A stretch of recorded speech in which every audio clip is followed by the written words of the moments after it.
Hey guys, Peter with Warm Water Addicts. We're going to do some basic knots today. Just 3 knots that you're going to use no matter where you are, what kind of fishing you're going to do. These are going to be probably more fly fishing, but a couple of them you can use elsewhere. First one is going to be what's called a perfection loop. So when you buy a package of leaders, that loop on the end of the leader is called the perfection loop. It lets you do a loop-to-loop connection. So I'm just going to use some fly line so you can see it. You're going to take it, you're going to twist it. This is my right hand, your left. You're going to take your right hand, twist it back behind that front piece. You're going to take the tag end that you made with that loop, and you're going to make another loop by going around that loop. See how I did that? I went around it. There you go. And you got this V shape, or this canyon, whatever you want to call it. Bunny ears. You're going to take the tag end of that loop, put it between these 2 loops. It's going to be kind of tough to do with one hand, but put it between these 2 loops. I hold it with my middle finger until I can get it. So I got a lot going on there, I know. But that second loop, not the first loop, this one, but the second loop that you made, you're going to pull through the first loop. So you're just going to pull it through, and it'll create 90 degrees if you did it right. It'll be a 90 right there. So that's kind of like a 45, I know, but we'll do it again on this end, and then we'll do a couple other knots. We'll do it a little faster. You're going to twist your right hand around your left, make a loop.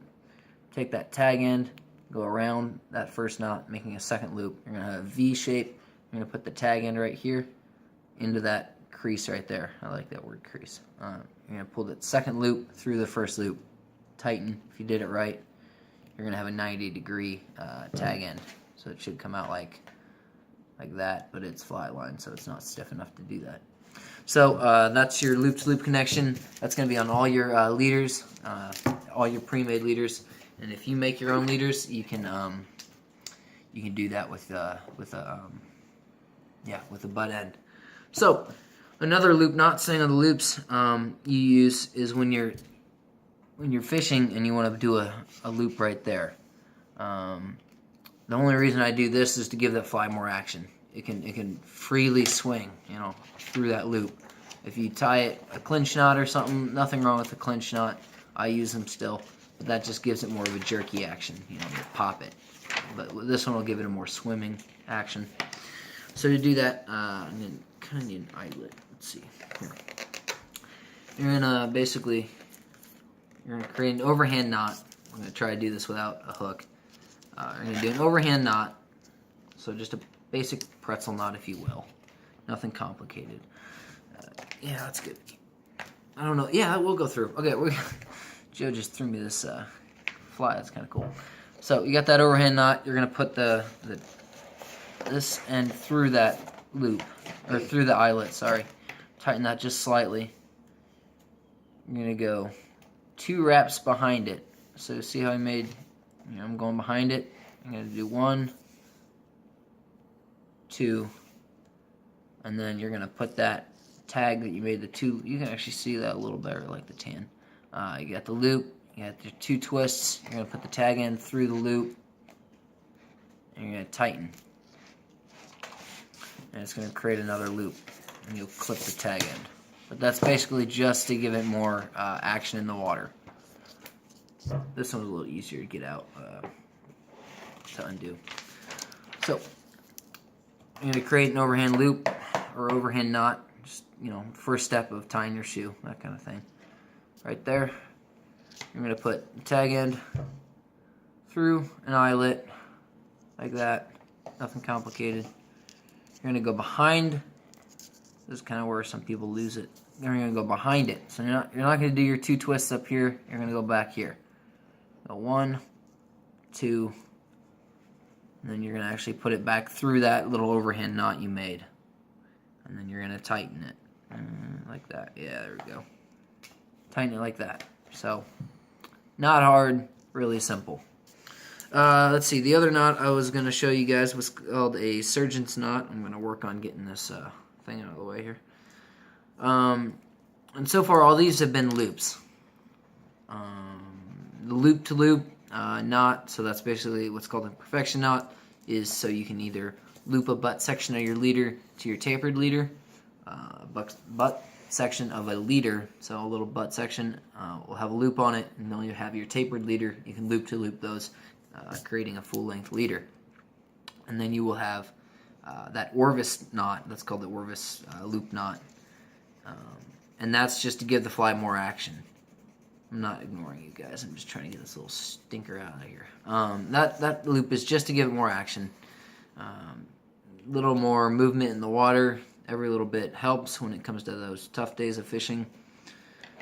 And we are free and ready to do the surgeons. Now the surgeon's knot is to attach 2 different types of leader material. So we're just going to pretend this is 10 pound, this is 12 pound. I don't care. You can put a number in there. It doesn't matter. I've done 50 pound to 5 pound. It works well. You can pretty much do any material. I've done leader material to a bite wire, knottable bite wire. It's really simple. It's just 2 overhand knots. So you're just going to do 2 overhand knots. One, you got your one, and then you're just going to do a second one.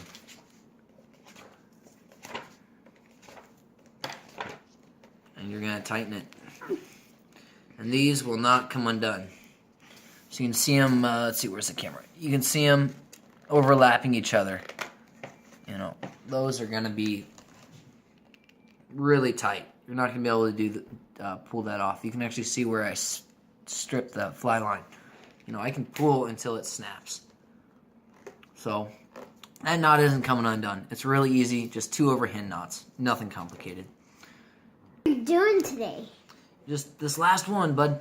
Is that going to take 2 minutes? No, that's fine. I can edit it, don't worry. Hey guys, this is Peter Powell. I'm in someone else's house, so if you're hearing kids, cool.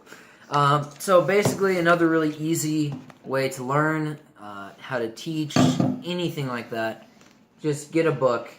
I promise you they don't bite. Just read. Reading is good. They'll show you different diagrams, different pictures. This one is just the Orvis Beginning Fly Fishers. Again, I'm not sponsored by anybody, so don't go suing me. It has, you know, it's easy read. Joe has it. How hard of a read is it, Joe? It's really not a hard read. There are 2 to 3 pages per chapter. It's called 101. There's 101 tips that they're basically giving you. Each one is very short, very easy to put, and it's just something to make you think about. One is like practice casting into the wind. Yeah. And we'll be talking about that later on, or Peter will be, at a later video too, when we're talking more of the casting styles. Definitely. So, books are good. Doesn't matter necessarily what different book is. This is just the Orvis one. I've sold a lot of different books, and I've read a lot of different books. They're all really good. Another one is videos. I know we're in a digital age, so I can't exclude those. Orvis, again, I'm not sponsored by them, but they just put out like a web page. You can look up Orvis Learning Center, and they have everything from casting to fly tying to knots to leaders to why the heck do we use the X system, which I still don't know. So basically, education-wise, just read, watch videos, and honestly, the best one is go to a fly shop. Talk to people, ask questions. Far too many times do I have guys in the fly shop that I'll come by and say, "Hey, you got any questions?" No, why? No, no, I don't got questions. 5 minutes later, I get them talking just a little bit, and then they just have tons of questions. So don't be shy. Questions are a good thing. I ask questions, and I definitely I've been around the block a few times. Not saying I'm perfect at anything in fly fishing, but I've been in it a lot longer than some of the beginners, and I still have questions. So ask questions. This is Peter Powell signing off. Deuces.